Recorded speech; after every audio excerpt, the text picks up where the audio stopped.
Terus kawal pergerakan sepanjang pelanjutan Perintah Kawalan Pergerakan hingga 14 April. Putuskan rantaian jangkitan.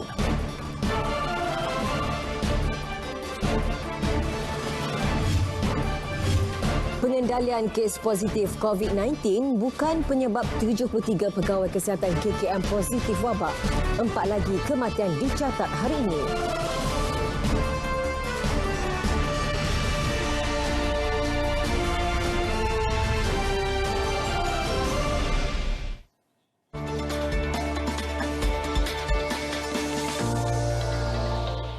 Al-Fatihah. Bismillahirrahmanirrahim. Alhamdulillahirabbil alamin. Ar-Rahmanir-Rahim. Maliki yaumiddin. Iyyaka na'budu wa iyyaka nasta'in. Ihdinas siratal mustaqim. Siratal ladzina an'amta 'alaihim ghairil maghdubi 'alaihim waladdallin. Amin. Bismillahirrahmanirrahim. Alhamdulillahirabbil alamin. Hamdan yuwafi ni'amahu wa yukafi mazidah. Ya Rabbana lakal hamdu wa lakal syukru kama yanbaghi li jalali wajhika wa azimi sultanik. Ya Allah, Ya Rahman, Ya Rahim, Engkau ampunilah dosa-dosa kami. Engkau rahmatilah diri kami, keluarga kami dan negara kami.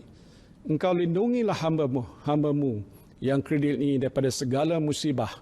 Engkau jauhilah diri kami daripada penyakit yang berbahaya dan wabak yang mengancam nyawa.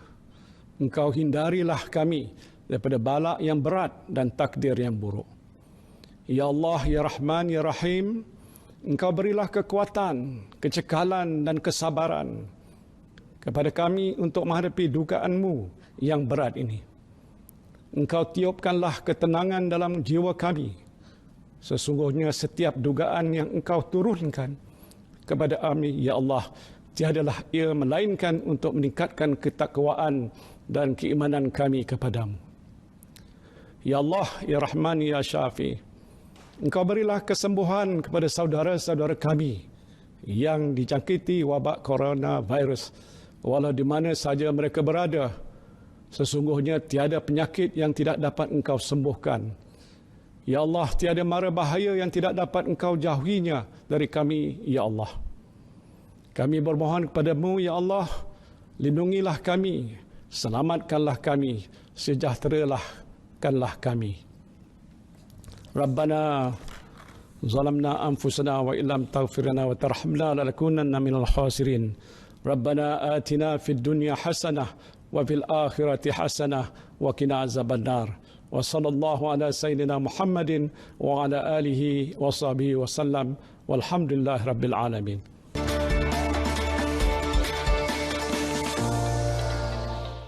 Amin, amin ya rabbal alamin. Demikian doa untuk keselamatan negara kita daripada bahaya wabak COVID-19 yang dibacakan Perdana Menteri Tan Sri Muhyiddin Yassin pada perutusan khas beliau di Putrajaya hari ini. Beliau sebelum itu memaklumkan Perintah Kawalan Pergerakan PKP dilanjutkan sehingga 14 April depan. Keputusan itu dibuat berikutan kes-kes baru positif COVID-19 masih dilaporkan meski angkanya agak mendatar sejak beberapa hari lepas. Tan Sri Muhyiddin mahu pergerakan orang ramai terus dikawal bagi memastikan rantaian jangkitan diputuskan sepenuhnya. Dari satu segi, Perintah Kawalan Pergerakan yang kita ambil telah sedikit sebanyak berjaya mengawal penularan wabak ini.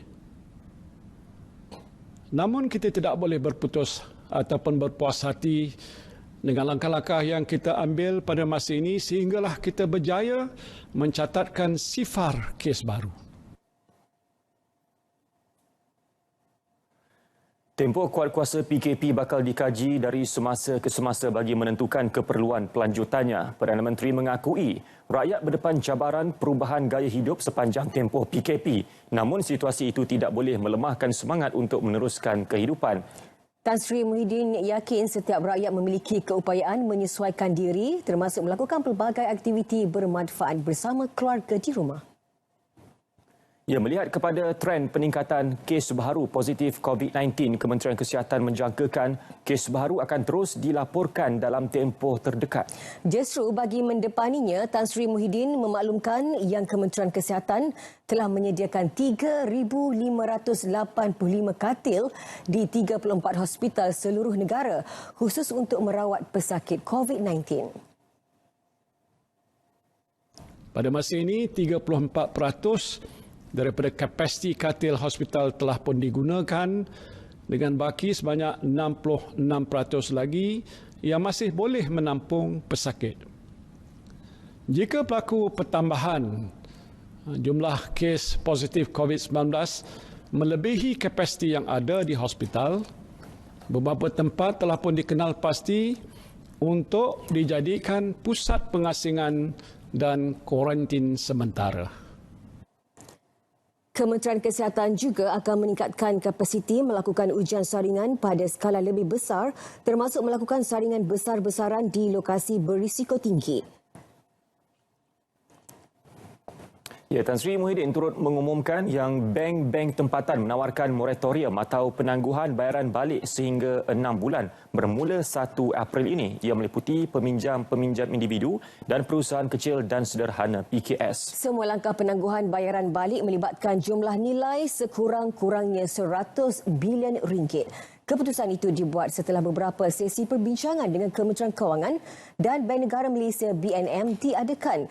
Selain itu, pemegang kad kredit yang menghadapi kekangan kewangan boleh memilih untuk menukar baki kad kredit kepada pinjaman berjangka. Fleksibiliti penangguhan pembayaran balik kad kredit boleh dimanfaatkan oleh peminjam dari 1 April hingga 31 Disember tahun ini.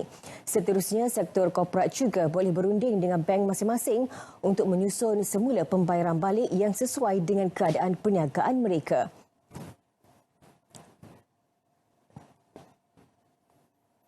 Empat lagi kematian direkodkan hari ini menjadikan angka kematian akibat COVID-19 dalam negara kini 19 kes. Ketua Pengarah Kesihatan Datuk Dr. Nur Hisham Abdullah turut memaklumkan tambahan 172 kes baru positif setakat hari ini menjadikan angka kumulatif kes 1,796.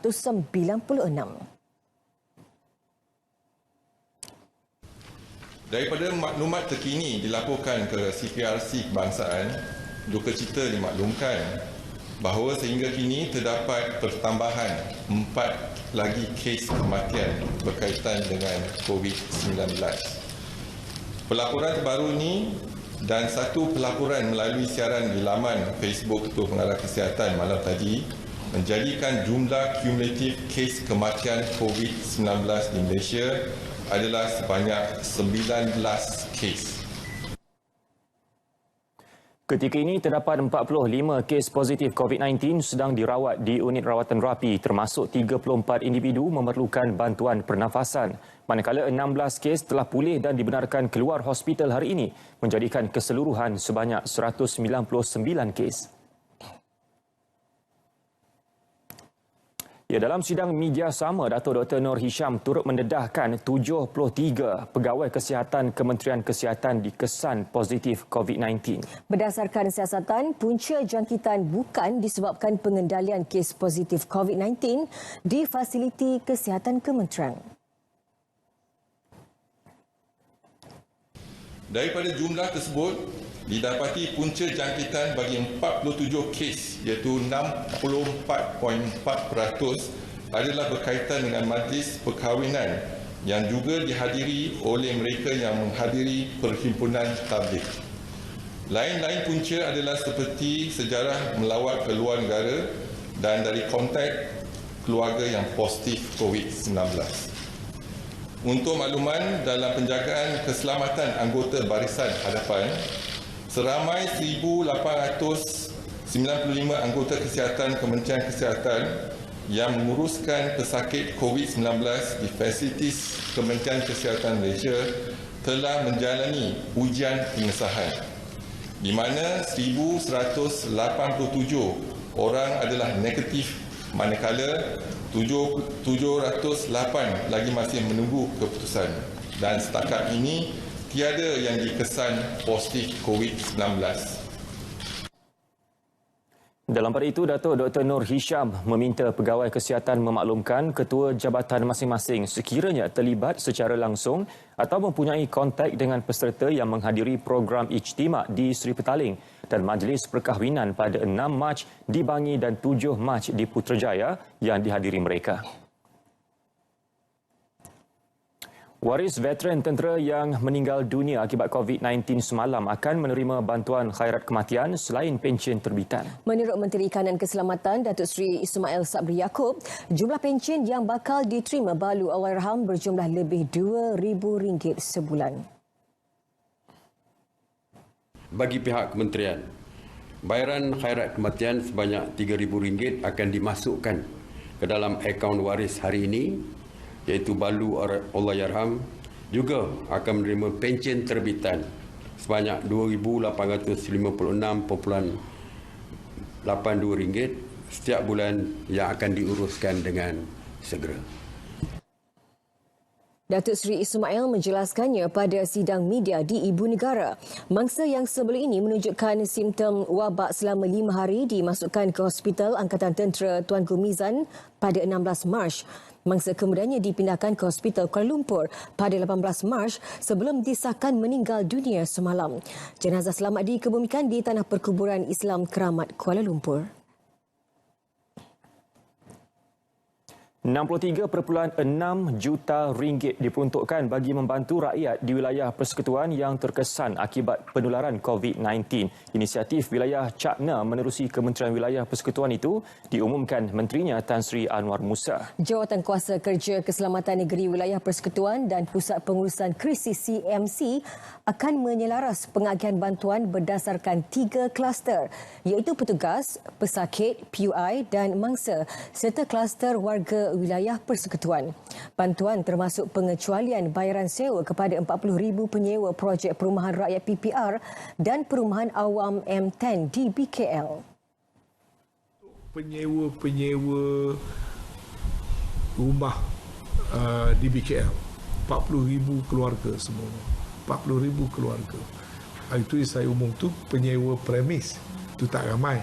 Mungkin 5-6,000. Tapi ini penyewa yang menyewa rumah-rumah awam kita, rumah-rumah di BKL, seramai lebih kurang 40,000 unit rumah-rumah awam dan rumah-rumah PR ini, mereka dikecualikan.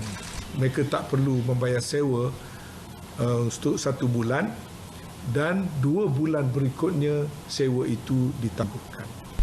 Yang kedua, bagi mereka-mereka yang membeli rumah-rumah kita, yang telah membeli, tadi yang sewa 40,000, ada lagi lebih kurang 6,000 lebih yang membeli. Ada 2 kategori sebenarnya di sini ya. Selain itu, penangguhan 6 bulan bayaran balik pembiayaan tanpa sebarang penalti lewat bayar diberi bagi pembelian rumah di bawah skim pembiayaan khas Syarikat Perumahan Wilayah Persekutuan, anak syarikat Yayasan Wilayah Persekutuan. Dalam perkembangan sama, penjaja dan peniaga kecil di Kuala Lumpur mendapat pengecualian sewa 3 bulan kepada 6,000 penjaja serta sumbangan RM500 kepada 17,617 penjaja. Di Putrajaya, pengecualian 2 bulan sewa premis PPJ dan program penjualan barangan keperluan harian diberi selain sumbangan RM500. Manakala penjaja dan peniaga kecil Labuan akan turut menerima sumbangan RM500. Pek makanan akan diagih kepada keluarga miskin dan B40 di Kuala Lumpur, Putrajaya dan Labuan selain bantuan makanan buat 700 gelandangan. Kementerian Wilayah Persekutuan turut memperuntukkan zakat khas RM500 kepada lebih 24,000 keluarga asnaf selain mempercepat bantuan keuangan bulanan untuk 22,000 keluarga. Di Johor, 15 lagi insentif diumumkan kerajaan negeri untuk rakyat dan sektor tertentu sepanjang tempoh Perintah Kawalan Pergerakan melibatkan peruntukan RM17.5 juta. Jelas Menteri Besar Johor Datuk Insinyur Hasni Mohamad, daripada jumlah itu RM0,5 juta diperuntukkan kepada Jabatan Kesihatan Negeri bagi membeli peralatan tambahan dan keperluan utama lain. Melalui menerusinya pakej rangsangan ekonomi negeri itu, mereka yang menerima manfaat langsung ialah golongan penyewa program perumahan rakyat, petugas sektor kesihatan, para peniaga dan golongan B40. Insentif pengecualian bayaran sewa rumah dan kedai kepada penyewa daripada projek perumahan rakyat, PPR dan rumah sewa kerajaan, RSK di negeri Johor yang akan memberi manfaat kepada 2,989 penyewa. Pemberian insentif pengecualian sewa ini akan bermula daripada bulan April hingga Jun 2020. RM1,000 turut disediakan bagi penyediaan makanan kepada polis dan Angkatan Tentera bertugas sepanjang PKP dilaksana.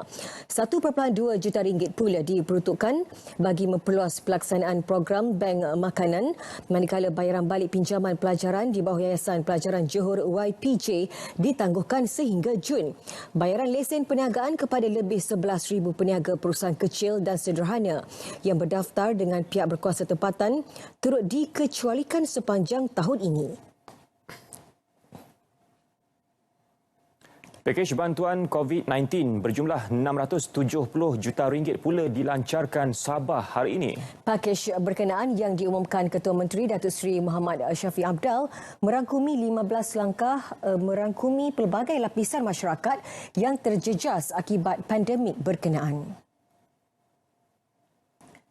Merangkumi 3 kategori, pakej berkenaan masing-masing adalah bantuan kepada petugas barisan hadapan termasuk pembiayaan perbelanjaan kecemasan RM50 juta untuk pembelian kelengkapan kritikal dan RM10 juta untuk bantuan makanan dan keperluan petugas barisan hadapan. Kategori kedua, bantuan kepada rakyat terjejas antaranya pertukaran RM20 juta untuk golongan terjejas secara langsung termasuk penduduk kampung dan pelajar. Manakala RM20 juta elon bantuan khas golongan miskin dan miskin tegar. Jangan bergerak, kita akan bekalkan makanan-makanan ini untuk memastikan supaya keperluan asas akan dapat kita sampaikan. Saya pasti di sepanjang kita menjalankan tugas tanggungjawab melaksanakan bantuan ini, akan ada orang yang mungkin tidak kesampaian, ya. Tapi saya berharap bersabar. Bagi meringankan beban serta kos sara hidup rakyat, pengecualian pembayaran bil air pengguna domestik selama 3 bulan dilaksana bermula April ini dan diskaun 30% bil elektrik untuk tempoh 3 bulan. Sistem perbankan Malaysia berada pada kedudukan yang kukuh dalam menyokong aktiviti pembiayaan meski berdepan cabaran susulan penularan COVID-19. BNM memaklumkan terdapat penampan modal lebihan yang melebihi paras minimum pengawal seliaan sebanyak RM119.7 bilion setakat akhir Januari lalu. Oleh itu, institusi perbankan akan dibenarkan menggunakan penampan modal dan penampan mudah tunai yang terkumpul sejak sekian lama bagi menyokong kegiatan pemberian pinjaman. Dalam pada itu, bank akan terus membekalkan mudah tunai harian ringgit kepada bank-bank melalui pelbagai alat di bawah operasi bayaran terbuka bank. Ini meliputi pembelian terus sekuriti kerajaan, suap pertukaran asing, repo berbalik dan kemudahan pinjaman. BNM juga telah mengambil langkah awal menambah mudah tunai melalui pengurangan nisbah keperluan rizab berkanun SRR sebanyak 100 mata asas baru-baru ini. BNM akan terus memantau rapi perkembangan dan memastikan mudah tunai dalam sistem kewangan mencukupi setiap masa.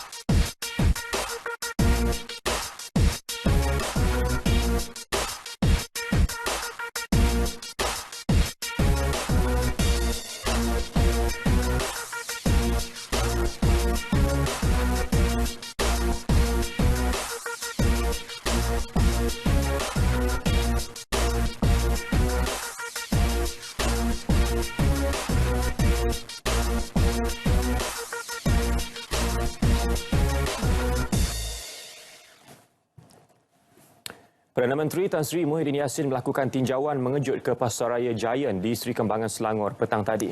Tinjauan lebih 20 minit itu bagi melihat sendiri stok bekalan makanan dan keperluan harian di pasaraya berkenaan. Tan Sri Muhyiddin yang tiba di lokasi pada pukul 6 petang bertanyakan sendiri kepada pelanggan mengenai stok bekalan dan harga barangan yang dijual. Dalam perutusan khasnya hari ini, beliau mengingatkan rakyat supaya tidak membuat pembelian panik meski Perintah Kawalan Pergerakan dilanjutkan sehingga 14 April.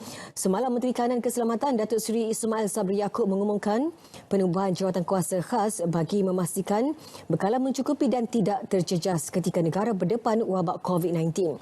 Jawatankuasa tersebut akan membincangkan semua isu berkaitan rantai bekalan, terutama bahan basah seperti ikan dan sayur. Pasar basah dan pasar raya di Ibu Negara sememangnya tetap menjadi tumpuan ketua keluarga bagi membeli barangan keperluan harian. Apalagi pada hari gaji penjawat awam, dan inilah masanya untuk menambah stok bekalan makanan di rumah. Meskipun begitu, aspek pematuhan terhadap PKP yang memasuki hari ke-8 tidak diabaikan. Tinjauan di Pasar Besar Petaling Jaya mendapati walaupun terdapat peningkatan pengunjung, aspek penjarakan sosial dipatuhi selain pemakaian topeng muka. Pihak Majlis Bandaraya Petaling Jaya dilihat membantu memastikan hanya ketua keluarga yang dibenarkan membeli barangan keperluan. Sementara itu, tinjauan di Pasar Raya sekitar Ibu Negara mendapati pengurusan Pasar Raya menghadkan bilangan pengunjung bagi mengurangkan risiko jangkitan. Garisan jarak sosial 1 meter juga disediakan. Dalam pada itu, bank-bank menjadi tumpuan ramai hari ini. Justru, pihak pengurusan bank turut menyediakan garisan-garisan sebagai panduan penjarakan sosial selain menghadkan bilangan pelanggan pada satu-satu masa.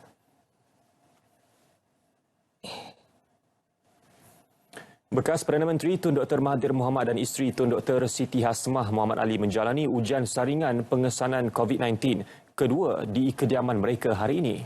Ya, ujian tersebut dilakukan 4 kaki tangan perubatan Hospital Putrajaya. 2 daripada petugas hospital berkenaan ialah doktor, manakala 2 orang lagi masing-masing jururawat dan pembantu perubatan. 3 hari lalu, Tun Dr. Mahathir disahkan negatif jangkitan wabak berkenaan. Beliau bagaimanapun tetap mematuhi protokol kuarantin 14 hari. Sejak 19 Mac, Tun Dr. Mahathir menjalani kuarantin sukarela di kediamannya selepas bergampar dengan ahli Parlimen Bandar Kuching Dr. Kelvin Yee yang positif COVID-19.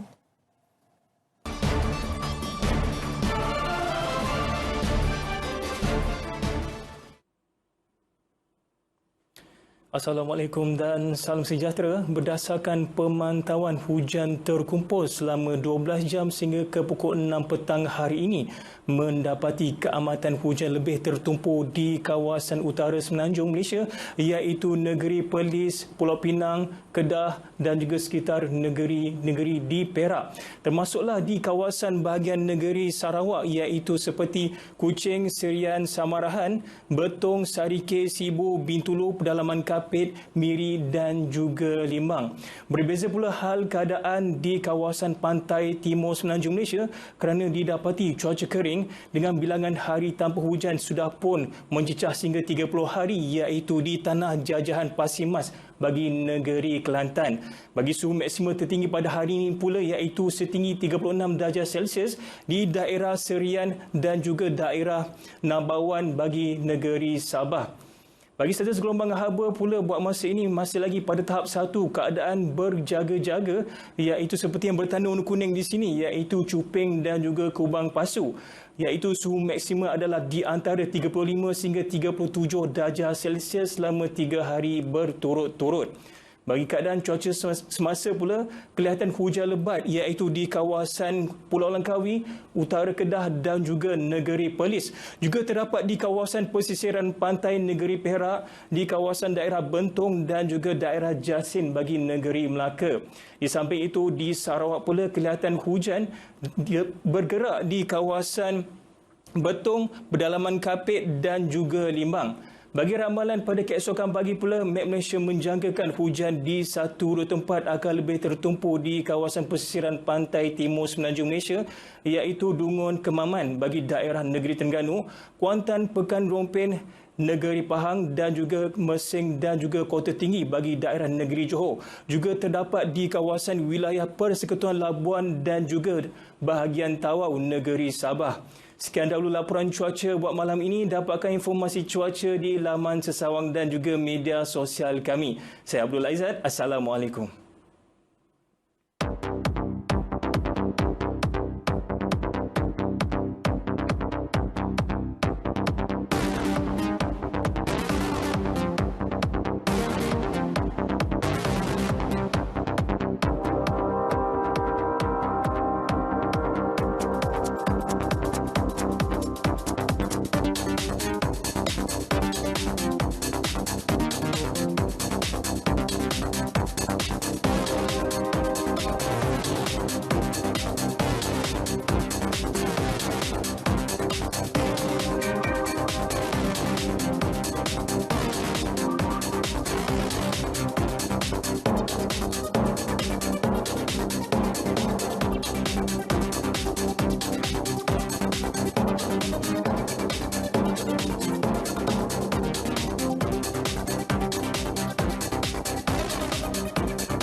Bertemu kembali. Seluruh warga Polis Diraja Malaysia PDRM sentiasa komited memikul tanggungjawab berkhidmat demi kesejahteraan rakyat. Lebih-lebih lagi dalam mendepani situasi ancaman COVID-19. Menurut Ketua Polis Negara Tan Sri Abdul Hamid Badur, polis ketika ini sanggup mengetepikan keselamatan diri demi melindungi ramai. Sekalipun buat pertama kali peringatan Hari Polis tidak disambut kerana ancaman COVID-19, bagi beliau ia bukan satu masalah. Anggaplah bahawa tugasan kita di bawah, tak kira di mana kita berada, sama ada di sekatan jalan raya,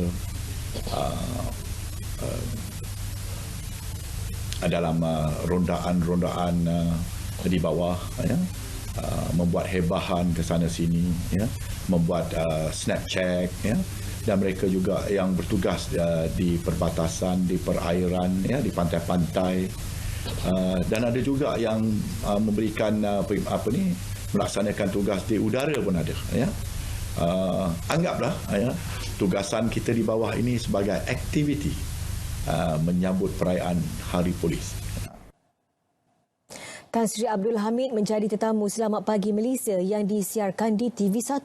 Bagi beliau, tidak timbul soal anggota polis tidak dihargai meskipun tiada sambutan Hari Polis ke-213. Penghargaan jelas disampaikan dalam ucapan dan perutusan oleh Perdana Menteri dan Menteri Dalam Negeri sempena Hari Polis. Pengorbanan, ya, pengorbanan yang telah buat oleh setiap warga Polis Diraja Malaysia. So, jalankan kerja di bawah, ya, dengan penuh dedikasi, dengan penuh semangat, ya, dengan ingatan bahawa semua orang memerhatikan kita dan menghargai jasa-jasa perkhidmatan kita di bawah itu. So, teruskan kerja yang mulia ini, ya, kerja yang mulia ini, insya-Allah dengan sumbangan daripada PDRM, ya, untuk menguatkuasakan perintah kawalan pergerakan ini tadi, negara akan keadaan akan bertambah baik. Sebagai tanda setia berkhidmat, Tan Sri Abdul Hamid memakai pakaian rasmi operasi sebagai tanda sokongan untuk turun padang bertugas bersama anggota lain.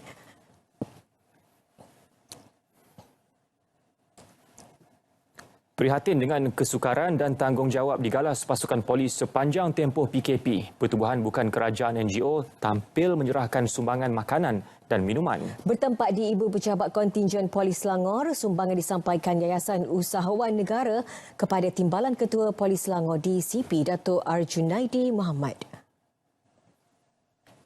Bagi yayasan berkenaan, inisiatif tersebut bagi menyahut saranan Menteri Dalam Negeri Datuk Seri Hamzah Zainuddin yang mengalu-alukan bantuan NGO dan syarikat swasta bagi melancarkan PKP. We will do our best to fulfill and support every day. Tak semestinya lunch, setiap masa makanan boleh hantar. So kami dapat kelulusan daripada TKP dan juga KP untuk kita hantar makanan kering di IPK Selangor ni. Yayasan Usahawan Negara akan terus menyalurkan bantuan makanan kepada anggota Barisan Hadapan sehingga tamat PKP. Dalam pada itu, Timbalan Ketua Polis Selangor DCP Dato' Arjunaidi Muhammad melihat sumbangan dan kefahaman masyarakat terhadap tugas Barisan Hadapan ketika ini satu bentuk kerjasama yang wajar diteruskan. Di pihak orang awam pula, orang ramai, dia kena faham apa tujuan, kenapa dia perlu berada di rumah, tak kena hadkan perjalanan dan sebagainya. Sebab tanpa kefahaman daripada semua pihak, so benda ni tak akan berjaya. Bagi beliau, penambahan anggota dalam menguatkuasa Perintah Kawalan Pergerakan yang dilanjutkan sehingga 14 April bergantung kepada keperluan semasa. 110 individu ditahan polis atas pelbagai kesalahan melanggar Perintah Kawalan Pergerakan PKP sepanjang 7 hari pelaksanaannya bermula 18 Mac lalu. Kebanyakan yang ditahan membabitkan kesalahan ingkar arahan dan mencabar tugas anggota ketika sekatan jalan raya. Realitinya, peranan dan tanggungjawab polis amat jelas disebut dan digariskan di bawah Akta Pencegahan dan Pengawalan Penyakit Berjangkit 1988 dalam pelaksanaan PKP. Yang penting ialah kita tak mahu jumlah ni bertambah. Ya. Kita tidak mahu menyusahkan orang.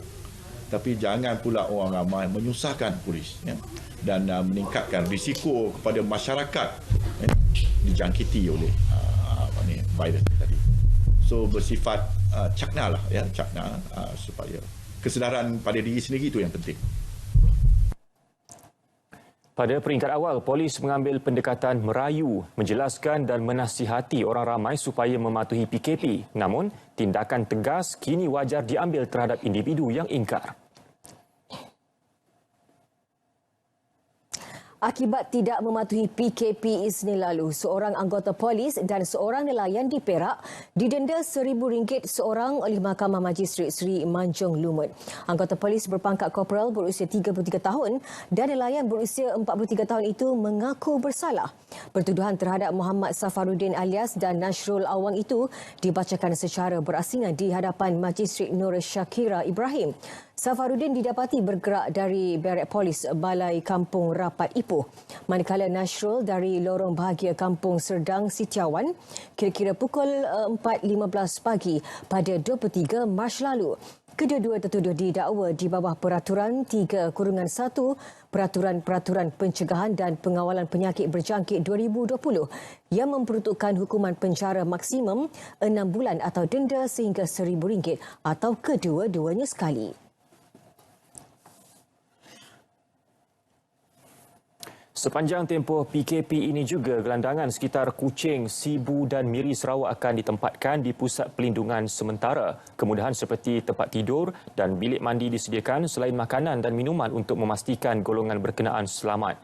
Menteri Kebajikan, Kesejahteraan Komuniti, Wanita, Keluarga dan Pembangunan Kanak-Kanak Negeri, Datuk Seri Fatimah Abdullah bagaimanapun memaklumkan hanya Bandaraya Miri belum mempunyai kemudahan sedemikian.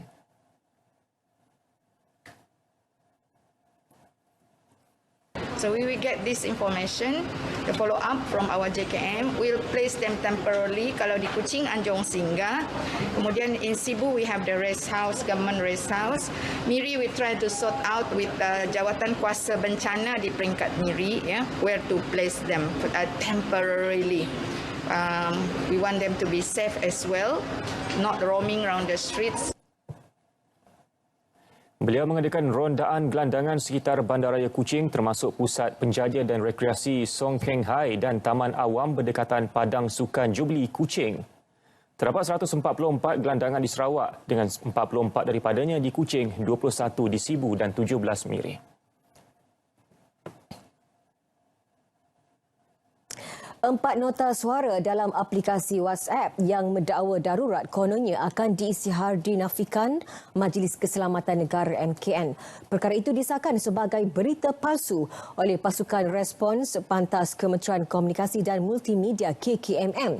Kenyataan media pasukan itu turut memaklumkan yang Jabatan Kesihatan Negeri Johor menafikan dakwaan permohonan bantuan atau sumbangan bekalan oleh Hospital Permai untuk pakaian dan peralatan perlindungan diri dengan melantik ejen untuk menguruskan pembeliannya. Pasukan Respon Pantas KKMM turut mengesahkan penafian Ahli Parlimen Penampang Datuk Darryl King terhadap laporan kononnya Ketua Menteri, Timbalan Ketua Menteri dan Ahli Parlimen dari Parti Warisan Sabah di kuarantin kerana bergaul dengan pemimpin parti lain yang positif COVID-19. Polis pula menafikan berita kononnya mayat dalam kereta Myvi di RNR Hulu Bernam arah utara ialah mangsa COVID-19. Hakikatnya, klip video yang menunjukkan sepasukan anggota polis menangkap seorang lelaki yang disyaki positif COVID-19 dengan menggunakan pistol perencat elektrik hanyalah latihan PDRM. Wanita yang mendakwa dirinya pramugari dan melarikan diri ketika menjalani ujian COVID-19 di Hospital Parit Buntar Ahad lepas disahkan mempunyai gejala awal wabak berkenaan selain turut mempunyai simptom masalah mental. Perkara itu disahkan doktor yang merawat suspek di Hospital Taiping. Ketua Polis Daerah Kerian Superintendent Omar Bakhtiar Yaakob memberitahu soal siasat yang dijalankan terhadap suspek memaklumkannya bertindak melarikan diri dari Hospital Parit Buntar dan bersembunyi di sebuah rumah di Taman Pansur Indah Nibong Tebal, Pulau Pinang. Mengikuti kursus pramugari pada 2019 dan bahawa subjek juga tak pernah bekerja tak pernah pergi dan bekerja di Singapura sebagaimana yang diviralkan. Okey. Rakannya juga menyatakan bahawa dia pun tak tahu tentang kesahihan pekerjaan yang diberitahu oleh subjek kepadanya. Dan subjek pernah memberitahu, suspek ni tadi memberitahu ayahnya bahawa dia pernah bekerja di sebuah kedai telefon di Sungai Dua Pulau Pinang. Soal siasat terhadap rakan yang dipercayai abang suspek mendapati mereka sebenarnya baru seminggu berkenalan. Kes disiasat mengikut Seksyen 22-B Akta Pencegahan dan Pengawalan Penyakit Berjangkit 1988.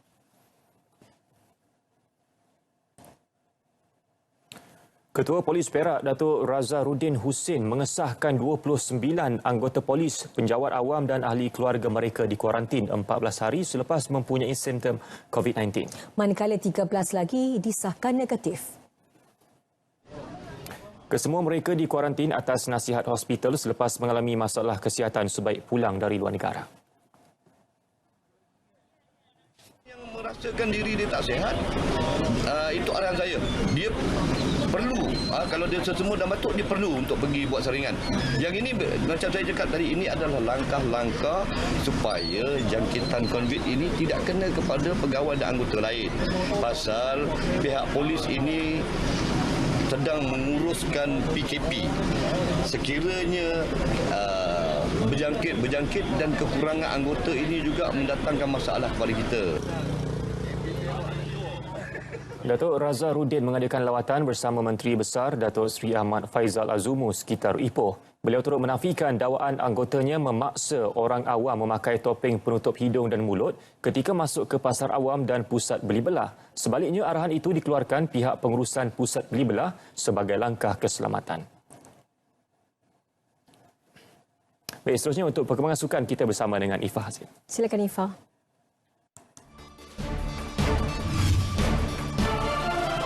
Sukma Johor 2020 ditangguh. Juga ditunda Tamasya Olimpik 2020 Tokyo.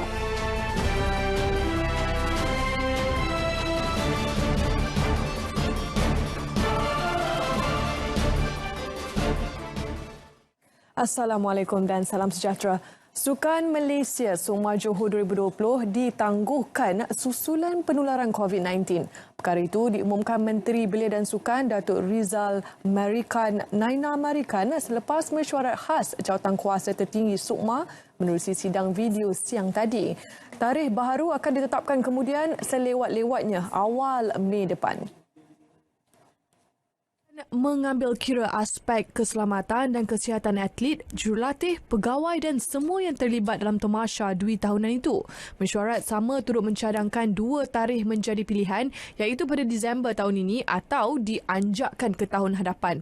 Cadangan tarikh baru turut mengambil kira pemantauan berterusan pandemik COVID-19, termasuk tiada pertindihan dengan tarikh penting lain dan meneliti kepentingan semua pemegang taruh. Sukma 2020 Johor sepatutnya berlangsung pada 11 hingga 19 Julai depan.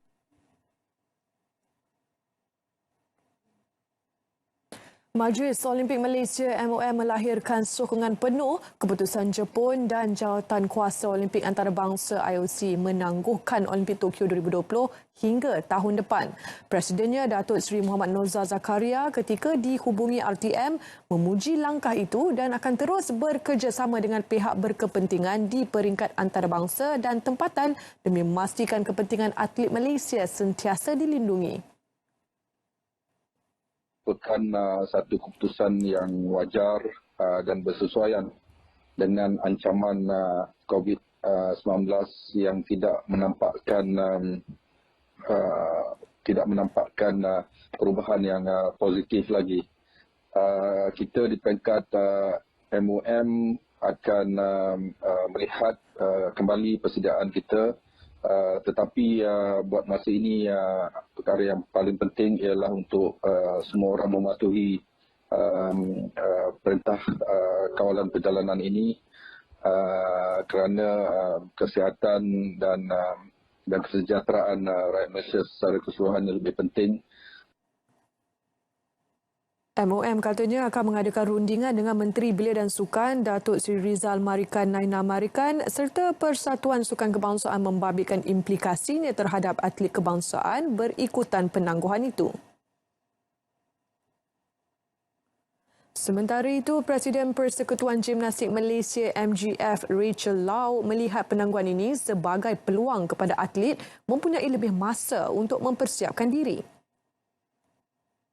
Olympics postponement is the right thing to do. Well, it's a difficult decision to make by the IOC. I think for our standpoint, from a fraternity, a gymnastics fraternity, you know, I'm highly encouraged on the fact that we've decided to do the right thing, which is preserving human lives and ensuring everybody's safety, you know, not just the athletes, but also the spectators. So for us, we're highly encouraged that this gives us a little bit more time in terms of preparing for more qualifications once they decide to host it. Ratu Gimnastik Negara Farah Ann Abdul Hadi antara atlet negara yang mengesahkan tiket ke Olimpik Tokyo 2020. Kali terakhir gimnas negara beraksi di Olimpik menerusi Au Li Yen yang layak ke Sydney 2000 menerusi acara palang sejajar. Jago berbasikal trek negara Muhammad Azizul Hasni Awang juga melihat penangguhan Sukan Olimpik Tokyo 2020 sebagai peluang terbaik baginya memperbaiki kelemahan yang ada. Juara dunia Kirin 2017 ini sudah pun mempunyai resipi rahsia untuk mencapai kejayaan.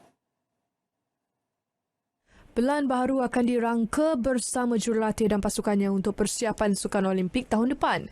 Beliau yang kini berada di Melbourne, Australia berkata, sesi latihan tetap diteruskan seperti biasa bagi memastikan diri kekal cergas. Bagaimanapun, beliau terpaksa menghadkan aktiviti senaman di rumah ketika ini memandangkan kerajaan Australia mengarahkan penutupan semua kompleks sukan dan beberapa pusat beli belah bagi mengekang penularan pandemik COVID-19. Azizul Hasni menjadi sandaran utama Malaysia memburu pinggan emas sulung pada Sukan Olimpik 2020. Selain The Pocket Rocketman, rakan seperjuangan Muhammad Syafirdaus Sahrom melihat penangguhan Olimpik peluang melakukan persediaan lebih rapi. Pelumba trek berusia 24 tahun ini yang layak secara automatik ke Olimpik kini turut berlatih di Melbourne, Australia. Saya selalu ambil setiap yang berlaku tu daripada side positif, dan orang kata ada hikmah di sebaliknya. Salah satunya ialah saya dan rakan sepasukan boleh improve lebih banyak lagi disebabkan masa tempoh tundaan tu jauh, and kita orang boleh improve banyak lagi atas basikal. And beliau terpaksa menghadkan aktiviti latihan di rumah ketika ini susulan penularan wabak. Kita orang lockdown juga, tak boleh training track, kita orang tak boleh pergi gym. Semua gym tutup, track tak boleh diguna. Jadi coach ambil inisiatif untuk bina gym di garaj belakang rumah. Saya agar seluruh rakyat Malaysia dapat bekerjasama, berganding bahu untuk tangani isu ini agar kita kembali kepada rutin harian kita secepat mungkin, and of course bagi kami seluruh atlet dapat kembali kepada latihan seperti biasa. Laporan itu tadi mengakhiri segmen Sukan malam ini. Seterusnya kita ke segmen hashtag bersama dengan Faris dan juga Atika. Silakan.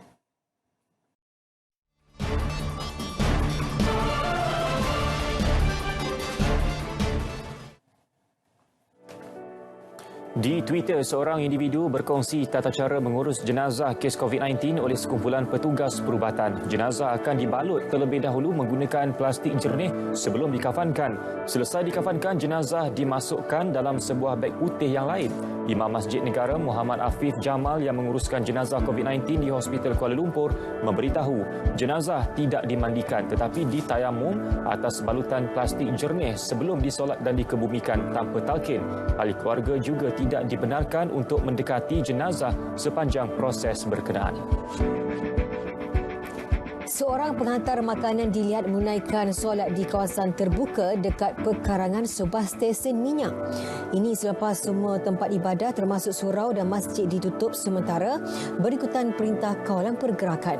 Video berkenaan dikongsi Jaafar Saleh dalam laman Facebook dengan memuji tindakan individu itu yang masih sempat meluangkan masa mengerjakan ibadah walaupun sibuk mencari rezeki. Rakaman berdurasi 27 saat ini memaparkan individu berkenaan khusyuk menunaikan solat bersebelahan motornya. Penyerang JDT Muhammad Safawi Rasid mempamerkan kemahiran menimbang tisu dalam cabaran stay at home yang ketika ini sedang hangat dilakukan atlet bola sepak antarabangsa. Pemain paling bernilai MVP Anugerah Bola Sepak Kebangsaan ABK 2019 ini memuat naik aksinya di laman Instagram. Turut bersama dalam video berkenaan adiknya yang juga pemain JDT, Alfi Rasid. Rakyat Wuhan memberi penghormatan kepada petugas perubatan yang sebelum ini bertungkus lumus memerangi COVID-19. Mereka yang dibawa dari pelbagai daerah di China mula meninggalkan Wuhan selepas penularan COVID-19 yang semakin terkawal. Ramai berkumpul di sepanjang jalan sambil melambaikan tangan dan melaungkan ungkapan terima kasih. Ada dalam kalangan mereka turut mengalirkan air mata. Selain diiringi polis trafik, jalan raya juga dikongsokan untuk kelancaran laluan bas yang membawa pulang petugas perubatan berkenaan.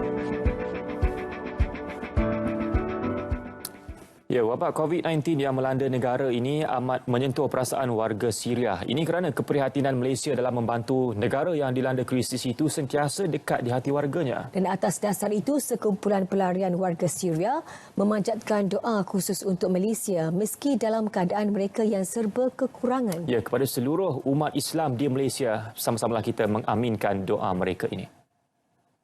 Bismillahirrahmanirrahim. اللهم لك الحمد حمدا كثيرا طيبا كما ينبغي لجلال وجهك ولعظيم سلطانك. اللهم لك الحمد في الأولى ولك الحمد في الآخرة. اللهم إنك تعلم بأن لنا إخوة على وجه البسيطة وخاصة في ماليزيا أعانونا بما استطاعوا فأعنهم يا أرحم الراحمين بأهل سوريا الذي انتشر عندهم مرض الكورونا يا الله. اللهم واصبحوا في شدة وخوف وبلاء. أنت من يدفع الضراء وأنت من يزيل الوباء. اللهم أبدل خوف المسلمين السنة وخاصة في ماليزيا أمنا. اللهم أبدل خوف المسلمين أهل السنة وخاصة في ماليزيا أمنا. اللهم أبدل خوف المسلمين السنة وخاصة في ماليزيا أمنا. يا الله يا الله. اللهم أبدل ضراء أهل ماليزيا سراء. اللهم أبدل شدة أهل ماليزيا رخاء. اللهم احرسهم بعين عنايتك التي لا تنام. اللهم يا أرحم الراحمين.